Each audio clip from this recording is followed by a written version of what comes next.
नमस्कार दोस्तों, छत्तीसगढ़ और मध्य प्रदेश के सभी दर्शकों को मैं राज्य स्थापना की बधाई देता हूं। मध्य प्रदेश जो कि देश का हृदय प्रदेश है, मध्य में है, सीपी बरार से अलग होकर 1956 को 1 नवंबर के दिन बना। छत्तीसगढ़ जो है वो 2000 में 1 नवंबर को बना।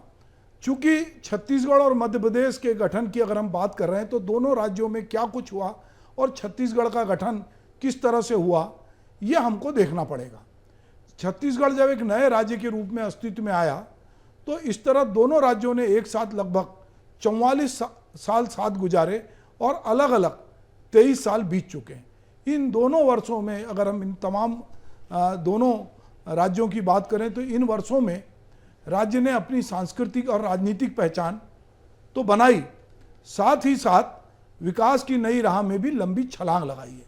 पहले बात मध्य प्रदेश की करते हैं तो 1956 में जब इस प्रदेश का गठन ही बेहद दिलचस्प है। आज़ादी के बाद भाषा के आधार पर पूरे देश में राज्यों के पुनर्गठन के लिए व्यापक जन आंदोलन शुरू हो गए थे, जिसमें मद्रास प्रेसिडेंसी से अलग आंध्र राज्य बनाने की मांग सबसे प्रबल थी।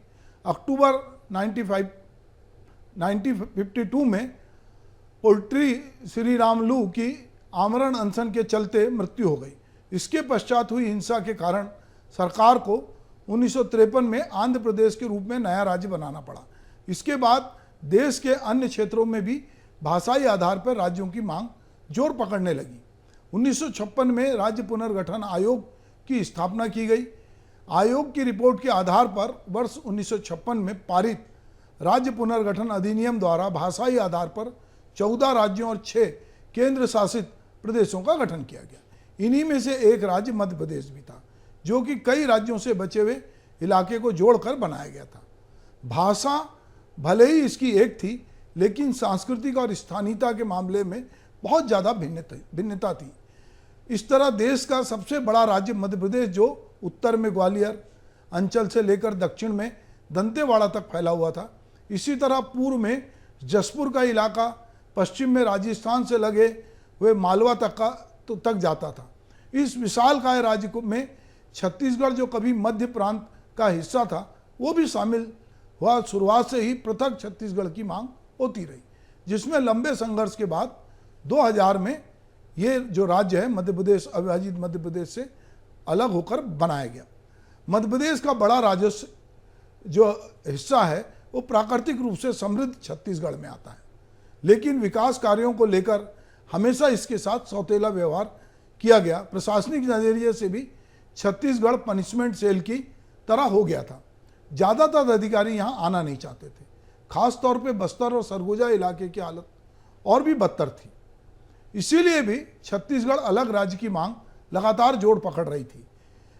हम ये देखते हैं कि इस राज्य की मांग ने जब अलग जोर पकड़ा तो बहुत सारे लोग धीरे धीरे, जो कि पिछड़ापन का एक कारण था कि जो विकास हमारे संसाधन है, हमारी सब चीज़ें, बिजली यहाँ अंधेरा है, दूसरी जगह बिजली है, सड़कें यहाँ से सारी चीज़ें निकल रही है, सड़कें कहीं चमचमा रही है, तो बहुत सारा मन में लोगों के था।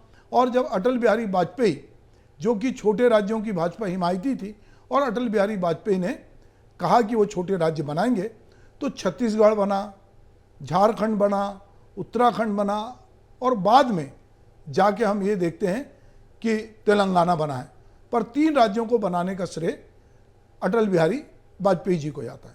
नवंबर 2000 को छत्तीसगढ़ के प्रथम मुख्यमंत्री का पद ग्रहण करने वाले अजीत जोगी ने कहा था कि छत्तीसगढ़ देश की सबसे अमीर धरती है जहां गरीब लोग निवास करते हैं, और वे इस विरोधाभास को खत्म कर देंगे। 3 साल तक प्रदेश की कमान संभाले और इस दौरान कई योजनाओं का सूत्रपात हुआ। इसमें से धान खरीदी भी एक है, जो इस प्रदेश का आज सबसे बड़ा चुनावी मुद्दा भी बना है। इस दौरान इसकी खरीदी को लेकर बहुत बड़ा बवाल हुआ। दिल्ली तक में इसको लेकर प्रदर्शन हुआ। इसके बाद यहाँ लगातार 15 सालों तक डॉक्टर रमन सिंह की अगुवाई में भाजपा की सरकार रही। इस दौरान प्रदेश में कई नए जिले तहसील का जन्म हुआ। छत्तीसगढ़ नक्सल हिंसा से लहूलुहान भी हुआ, लेकिन विकास की रफ्तार भी लगातार बढ़ती रही। खनिज संपन्न राज्य होने के कारण कई उद्योग यहाँ लगे। खनिजों को का भी जमकर दोहन हुआ, और जो खनिज माफिया जिसकी बात आजकल बहुत होती है, वो भी यहाँ राज्य के उदय के साथ बड़े पैमाने पे वो भी उसका भी विकास हुआ।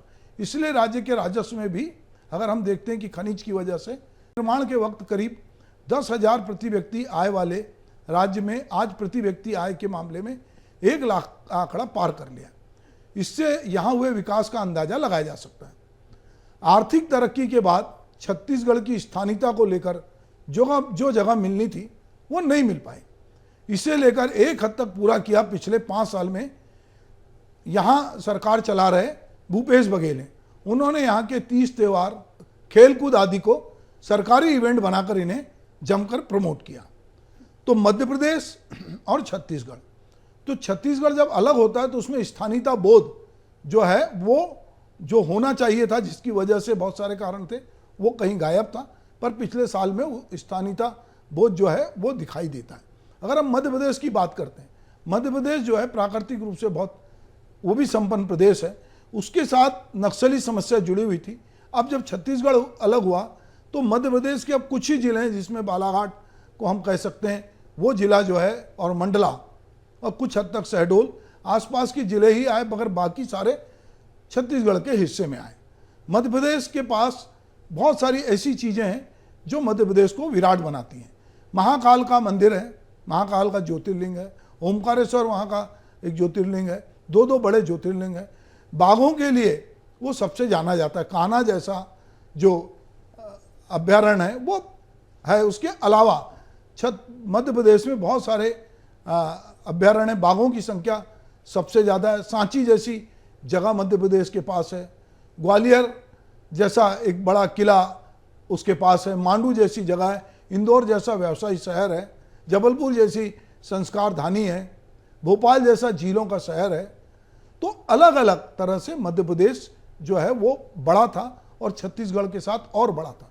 पर जब राज्य का बंटवारा हुआ तो 26.33 के हिसाब से छत्तीसगढ़ को संसाधन मिले और अमला मिला।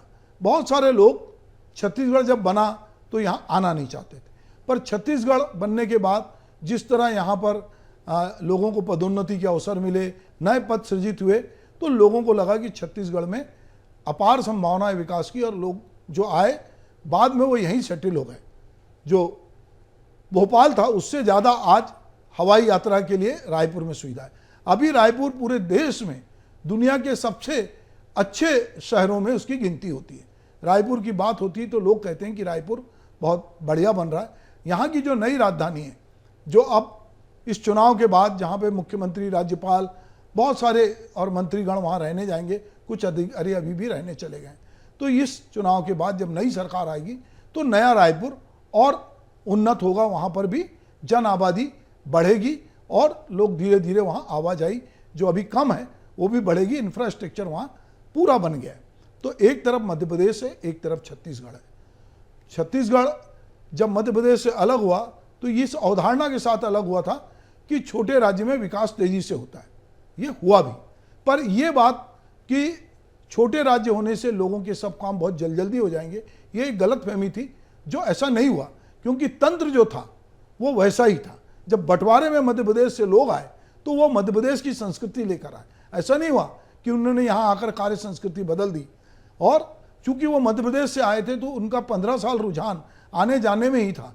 ये अभी के सालों में ये हुआ है कि अब छत्तीसगढ़ के लोग पीएससी के जरिए धीरे धीरे नौकरियों में आए हैं, बड़ी नौकरी में भी आए, छोटी नौकरी में भी आए। छत्तीसगढ़ एक अपनी नई अस्मिता के साथ अभी जाना जाता है। राज्य उत्सव हर साल होता है, यहाँ बहुत धूमधाम से होता है। राज्य अलंकरण समारोह भी होते हैं, बहुत सारी प्रतिभाओं को पहचान के उनका सम्मान भी होता है, बहुत सारी प्रदर्शनियाँ लगती हैं। पर इस बार चुनाव है तो ना मध्य प्रदेश में ना छत्तीसगढ़ में इस तरह का कोई बड़ा आयोजन। हाँ, राज्य उत्सव अपने अपने तरीके से सरकारी स्तर पर मनाया गया, पर हम देखते हैं कि आज छत्तीसगढ़िया अपने आप को गर्वान्वित महसूस करता है। एक समय था जब छत्तीसगढ़ी बोलना ऐसा लगता था कि ना बोलें तो अच्छा है, पर आज लोग फक्र से बोल रहे हैं। 30 त्यौहार फक्र से मना रहे हैं और अपनी आइडेंटिटी को बहुत बढ़िया ढंग से बता रहे हैं। छत्तीसगढ़ में बहुत कुछ पिछले अगर हम कहें कि 23 साल में बहुत कुछ हुआ है, पर बहुत कुछ होना बाकी है। जिस तरह मध्य प्रदेश के लोगों को लगता था कि छत्तीसगढ़ कहाँ है, हमको इससे लेना देना नहीं। ऐसे छत्तीसगढ़ के लोगों को नहीं लगना चाहिए कि हमारी पनिशमेंट पोस्टिंग दंतेवाड़ा हो जाएगी या जसपुर हो जाएगी। सबको लगना ही चाहिए कि जैसी सुविधाएं रायपुर में है, राजधानी में है, जो दुर्ग में है, भिलाई में, वैसी होना चाहिए। और ये हुई भी है। इतने सालों में हम ये नहीं कह सकते कि यहाँ के, अभी हम सारी जिले मुख्यालयों में जाते हैं, लगातार जिलों की संख्या भी बढ़ी है और 33 जिले हो गए हैं। लोग समझ रहे थे कि 36 जिले हो जाएंगे और 3 जिले और घोषित होंगे, ऐसा नहीं हुआ, पर 33 जिले हुए हैं। मध्य प्रदेश में जो यहाँ पे 7 जिले थे, वो धीरे धीरे आज उन्होंने 33 जिलों का रूप लिया है। प्रशासनिक इकाई भी छोटी हुई है, पर जिस तरह से संवेदनशील तरीके से कामकाज होना चाहिए और जिस तरह से लोगों को सहजता होनी चाहिए, वो उस पर आने वाली सरकार को फोकस करना चाहिए कि राज्य जिन कारणों से बना है, अगर वो कारण विद्यमान रहेंगे तो राज्य के लोगों को ये नहीं लगेगा कि हमने जिस लिए राज्य बनाया था उसमें सबकी हिस्सेदारी है। तो ये मैं समझता हूँ कि इस राज्य उत्सव के उस तरह से धूमधाम नहीं मनाए जाने से अगले बार जब चुने हुए प्रतिनिधि होंगे तो वो जब इस राज्य उत्सव को मनाएंगे तो उनके कहीं ना कहीं उनके विज़न में ये होना चाहिए कि जिन कारणों से राज्य बना था वो कारण जो है वो सब जगह विकास जो है वो होना चाहिए। मध्य प्रदेश बड़े भाई की तरह है छत्तीसगढ़ के, और मध्य प्रदेश की आवाजाही छत्तीसगढ़ से बनी हुई है, रिश्ते बहुत अच्छे बने हुए हैं। बोली, भाषा, संस्कार, कला, संस्कृति सब कुछ आपस में बहुत कुछ मिलती जुलती है। मंडला, बालाघाट, शहडोल, ये ऐसे ज़िले हैं जो कि छत्तीसगढ़ से लगे हैं, जहाँ का खान पान, सारा कल्चर जो है वो छत्तीसगढ़ से मिलता जुलता है। विदर्भ जो नागपुर है, राजनांदगांव के बाद हम देखते हैं कि महाराष्ट्र की सीमा लग जाती है। गोंदिया, भंडारा, नागपुर, ये सब कहीं ना कहीं रायपुर से उनका अपना जुड़ाव है। इधर हम देखते हैं उड़ीसा, अगर हम सरायपाली बसना जाते हैं तो उड़ीसा हमको वहाँ पे दिखाई देता है। अगर हम जगदलपुर से आगे जाते हैं तो हमको आंध्रा दिखाई देता है। इधर हम जसपुर की तरफ जाते हैं, हम अगर अंबिकापुर की तरफ जाते हैं तो हमको उधर झारखंड मिलता है, उत्तर प्रदेश मिलता है। तो छत्तीसगढ़ काफ़ी समृद्ध है, काफ़ी तरक्की कर रहा है। मध्य प्रदेश ने भी एक नई छलांग लगाई है। हम उम्मीद करते हैं कि ये दोनों राज्य अगले साल बहुत धूमधाम से अपना स्थापना दिवस मनाएंगे और उन लक्ष्यों को प्राप्त करेंगे जो एक नागरिक लक्ष्य होते हैं। एक नागरिक की ज़िंदगी में अगर बेहतरी होगी तो निश्चित रूप से राज्य में भी बेहतरी दिखाई देगी। नमस्कार।